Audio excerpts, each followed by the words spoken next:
Un couple jeune, uni, 5 enfants, beaucoup d'amis, une belle situation, une vie presque rêvée. Et en quelques secondes, le temps d'un accident de scooter, le rêve devient cauchemar. Barbara Larry-Lafont, bonjour. Bonjour. Vous racontez votre histoire dans ce livre, La course de la mouette, qui est publié aux éditions de La Martinière. Et la mouette, c'est votre mari, Jean-Louis, ainsi surnommé par ses amis sur les courts de tennis, sport qu'il pratiquait à un bon niveau. Alors, tout commence donc par un accident de scooter, presque banal, 20 km/h, et là c'est la catastrophe. C'est la catastrophe au début. Là, je le retrouve allongé sur le bitume. Je le rejoins quelques heures après avoir fait les constatations classiques avec la police. Et puis, pendant 48 heures, traumatisme crânien léger, qui va finalement virer au cauchemar. D'intenses maux de tête Voilà, pour votre mari, oui. Et finalement, les séquelles sont extrêmement importantes. Finalement, il tombe dans le coma profond. Ensuite, on passe en coma artificiel, mais il a d'abord eu un coma profond. Et voilà, la vie qui bascule, 2 mois de réanimation.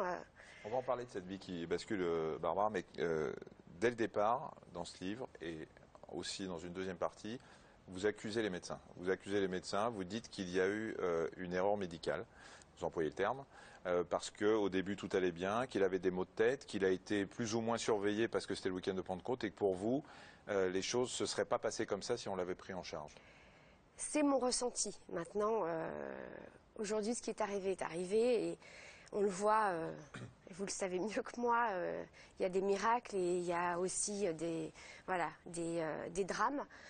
Je mesure un peu plus mes propos aujourd'hui. C'est vrai qu'il y a eu un concours de circonstances et de malchance énorme. On dit toujours qu'il ne faut pas arriver à l'hôpital un jour férié. Là, c'était jour de Pentecôte, un week-end. Voilà. Donc c'est vrai qu'on est tombé sur l'interne qui, à mon avis, n'a pas mesuré l'importance du choc à la tête. Maintenant, je ne peux pas être aussi... aussi sévère envers le corps médical. Vous êtes quand même très sévère, même si aujourd'hui avec le recul vous vous dites bon, vous dites quand même que les médecins au début, et c'est vos propos, ont tous cherché à vous mettre le moral à zéro. Vous l'écrivez, oui. Sauf un de ces médecins, mais vous trouvez que les médecins ont manqué de quoi? D'empathie, de savoir parler, de psychologie quand on vous a annoncé les choses? C'est ce que je pense, c'est que il laisse pas beaucoup de place à l'espoir. Voilà. Et juste, je demanderais un peu d'humilité et juste qu'ils me disent à ce moment-là, on ne sait pas. Madame Alary, on ne sait pas. Au lieu de me dire, on n'a jamais vu un cerveau dans cet état-là, c'est catastrophique, il ne va pas en réchapper. Et il faut le débrancher. Et ça, on me l'a dit tous les jours, pendant une semaine. Voilà. J'aurais aimé qu'ils me disent, il est dans un état très sévère, mais il y a toujours un espoir. Voilà. Aujourd'hui, pour que nos téléspectateurs comprennent mieux votre combat quotidien, est-ce que vous pouvez nous dire un peu quelle est la vie de votre mari? Quels sont ses handicaps? Alors, mon mari a très très bien récupéré, il fait partie des miraculés. Ça a été évidemment très très long, c'est toujours dur au quotidien. Physiquement, il marche. Il rejoue au tennis malgré une cécité corticale, donc il est dans le noir. C'est assez impressionnant, il est près du filet et comme il est né, pour ainsi dire, avec la balle jaune, il fait des volées. Et quand je lui dis, mais comment tu fais? Il me dit, je la sens la balle. C'est son instinct qui parle. En revanche, alors c'est étonnant parce que des gens s'arrêtent au physique et ils me disent, mais ton mari, il va bien, enfin il va mieux, oui il va mieux, sauf qu'il n'a plus aucune mémoire. Il n'a aucun repère spatio-temporel. Alors, ça veut dire qu'il ne sait pas qu'on est en 2014. Il vient de fêter ses 50 ans il y a 3 jours. Il a toujours 20 ans. Il se trompe de prénom pour mes enfants, pour moi. Il ne sait jamais où il est, dans quelle pièce il est, dans quel monde il se situe. Alors, le président, c'est toujours Jacques Chirac. L'équipe de foot, il est très loin des nouveaux membres du PSG, qui sont les idoles de mes fils. Mais voilà, donc, je préfère faire de la dérision, parce qu'au quotidien, c'est difficile. Comment vos enfants ont vécu ces années? Différemment, puisqu'ils sont 5. Les jumeaux avaient 13 ans, donc en pleine adolescence. Ensuite 10 ans, 7 ans, et Greg avait 2 ans et demi. On va dire que les petits ont mieux récupéré. 2 ans et 7 ans, finalement, même si ça a été évidemment, ils ont tous été en souffrance, ils le sont encore, j'en ai bien conscience, ils ont mieux récupéré que les grands qui avaient 13 et 10 ans. Donc finalement, ils sont construits avec leur papa comme ça. Ça restera un manque.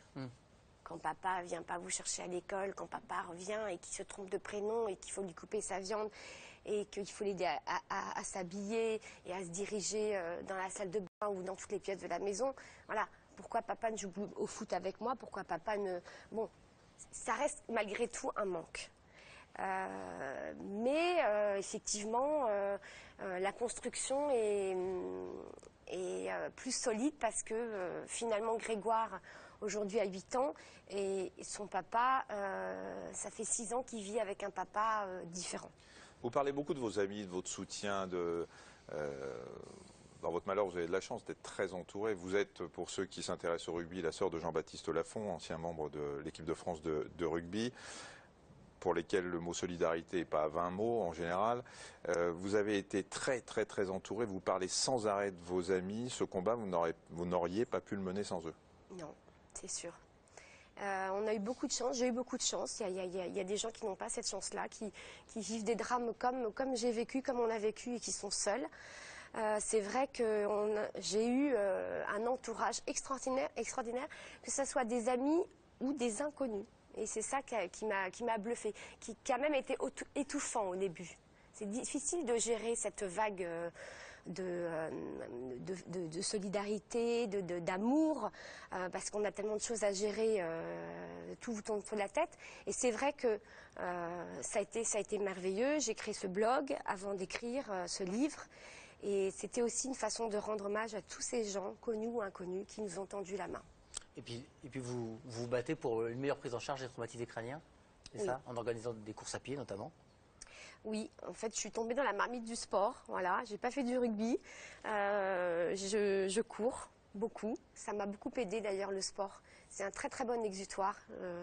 Et je cours les marathons. Et l'année dernière, je me suis dit, mais pourquoi pas relier cette passion que j'ai pour la course avec ce qui m'est arrivé, avec ce drame. Et j'ai fédéré, je rassemble un groupe de coureurs, de marathoniens. Là, on court le prochain, le 6 avril à Paris. Et on court pour la FTC, donc l'Association française des traumatisés crâniens. Avec un site internet qu'on vous donne qui est traumacrânien.org. En tout cas, c'est une magnifique leçon de courage et leçon de vie que je vous conseille vraiment parce que ça... Chapeau. Barbara Alary-Lafont, La course de la mouette, c'est aux éditions de La Martinière. Merci beaucoup. Merci.